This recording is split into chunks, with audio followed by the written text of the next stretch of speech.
படைத்த இறைவனை நெருங்குவதற்கு இடைத்தரகர்கள் தேவையா? மக்கள் தங்களுடைய அறியாமையால் இறைவனுக்கு இடைத்தரவர்களை நியமித்து அவர்கள் மூலமாக இறைவனை நெருங்குவதற்கு முயற்சி செய்து கொண்டிருக்கின்றார்கள்.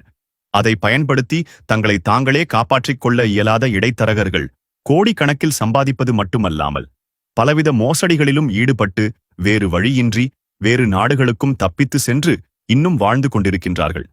ஆனால் இவர்களின் வருகையோ அதிகரித்துக் கொண்டேதான் இருக்கிறது. முன்னொரு காலத்தில் ஆண்கள் மட்டுமே இவ்வாறு செய்து வந்த நிலையில் தற்போது பெண்களும் இந்த தவறுகளை எந்தவித ஐயப்பாடுகளும் இன்றி செய்கின்றார்கள். இவை அனைத்திற்கும் மக்களின் அறியாமையே முழு காரணம். மக்கள் இவர்களை நம்பி கடவுளை இவர்கள் மூலமாக எளிதாக நெருங்கிவிடலாம் என்று தவறாக சிந்தித்ததின் விளைவாக இப்படிப்பட்ட மனிதர்கள் தங்களை கடவுள்கள் என்று கூறும் அளவுக்கு முன்னேறிவிட்டனர்.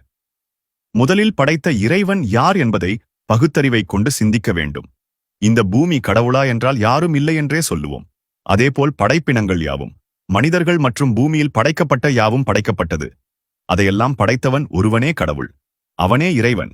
அவனை நெருங்குவதற்கு எந்த ஒரு இடைத்தரகரும் தேவையில்லை. அப்படி இருப்பதே இறைவனுடைய தன்மையாக இருக்க முடியும். இதை 1400 ஆண்டுகளுக்கு முன்பு தன்னுடைய இறுதி வேதமான திருக்குரானில் இறைவன் மிக தெளிவாக விளக்கியிருக்கின்றான்.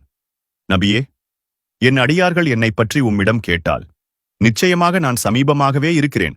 பிரார்த்தனை செய்பவரின் பிரார்த்தனைக்கு அவர் பிரார்த்தித்தால் விடையளிக்கிறேன். அவர்கள் என்னிடமே பிரார்த்தித்து கேட்கட்டும், என்னையே நம்பட்டும். அப்பொழுது அவர்கள் நேர்வழியை அடைவார்கள் என்று கூறுவீராக. உங்கள் இறைவன் கூறுகிறான், என்னையே நீங்கள் பிரார்த்தியுங்கள், நான் உங்கள் பிரார்த்தனைகளுக்கு பதிலளிக்கிறேன். எவர்கள் என்னை வணங்குவதை விட்டும் பெருமையடித்துக் கொண்டிருக்கிறார்களோ அவர்கள் சிறுமையடைந்தவர்களாக நரகத்தில் நுழைவார்கள்.